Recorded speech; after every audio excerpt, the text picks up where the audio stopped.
Right. So the next part is to carry on with the work, the presentation, and we're still into the introduction about interaction design. And what I showed you here, and I showed you in the drawings that I've made here, is that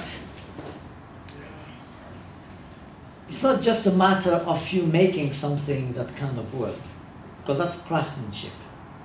It's not a matter of you thinking of something and then translating it into a product, because that's design.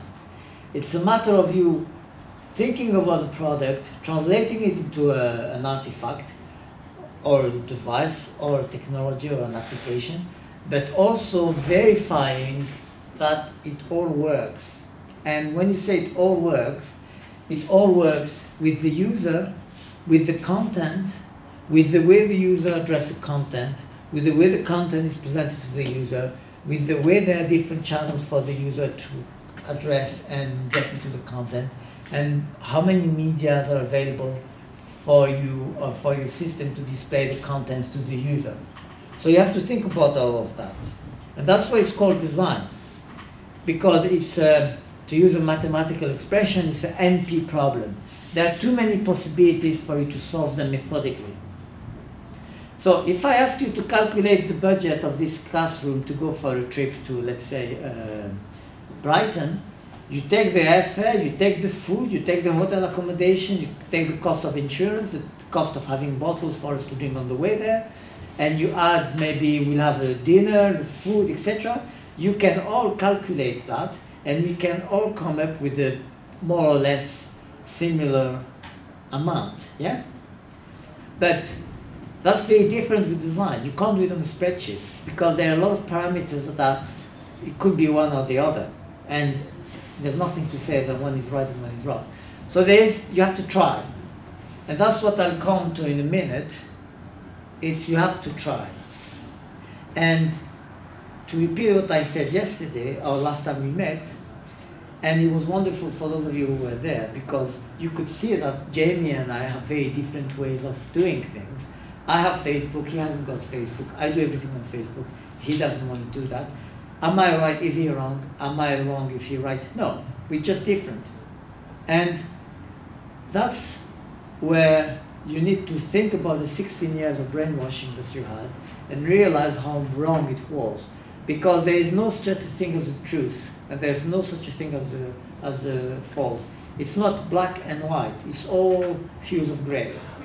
How many? 51 shades of gray, wasn't it? Something like that. Well, there's even more. There's 250 shades of gray. We'll use, because we have to think in binary, so it's 2.8 or 2.9 or whatever. So it's 256 shades of gray. There's a lot of variety, and it's you as a designer who you have to make decisions, design, see if it works, and then come back and change. And I'll show you in a minute how you do that. As an example. So the other thing I do as well, as I said earlier, is work on smart environment and looking at how environment can be used to communicate and interact with people. So you as an interaction designer, you're not necessarily working with a smartphone, you're not necessarily working only with the website, you can be working with the whole room or whole installation. And we have here Steve Gibson, who does a lot of interactive installations, and it's a thing that you will be familiar with in the second year and even more in the third year if you want to go into this kind of area.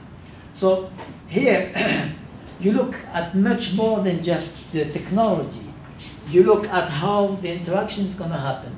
But you also look at the architecture of the room, or at the architecture of the installation. Where is the entrance? Where is the way out? How high is it? How wide? How deep? All these things, which are in fact architecture design, are all part of your interaction design to deliver a smart environment. So that's why I say it's multidisciplinary. You can use very different things. And you can focus first on the architecture of the room and then build up.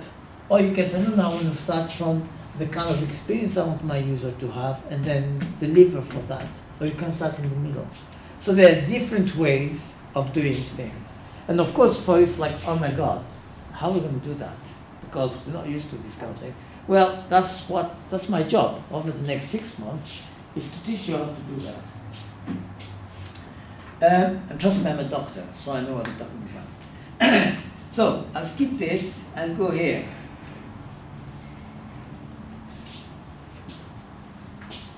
This is Uncle Ben's version of interaction design, if you want. There are many ways. Who's seen the movie Full Metal Jacket? This is a rifle. This is not any rifle. This is my rifle. My life depends on this rifle. This rifle depends on me. If I'm not, this is my interaction design. My professional life depends on this interaction design. This interaction design is a result of my professional life. There are many iteration design processes available in the world, but this one is mine. I came up with it, like it or hate it. It's one example. It's not, you're not obliged to use it. It's just as illustration. And essentially, what it says is that when you launch the project, when you have any project, you identify what the problems are, you identify what the specs are, what style, what direction you want to do, etc. So you think about all those general direction where you want to go. Then you check out, has anything been invented before? Has anyone done it before? Has anyone thought about it before? Is there something similar? Is there something completely different? Then you start coming up with concepts. So you come up with very simple concepts. Like, what about something like that? What about something like this? What about something like that? Then you look at it from something which is very, very valuable that you guys have not thought. How many of you have your grandparents still alive? Right. I want you to talk to your grandparents over the next week, and I want you to ask them what's common sense. And ask them and see what they say. They don't teach that anymore. It's a real shame. Common sense is the most important criteria that you're going to use to assess your project. Before anything else, does it make sense? Then you're going to do an interim design, so you got, what's the problem? I saw the door. I think I know. We'll stop here and then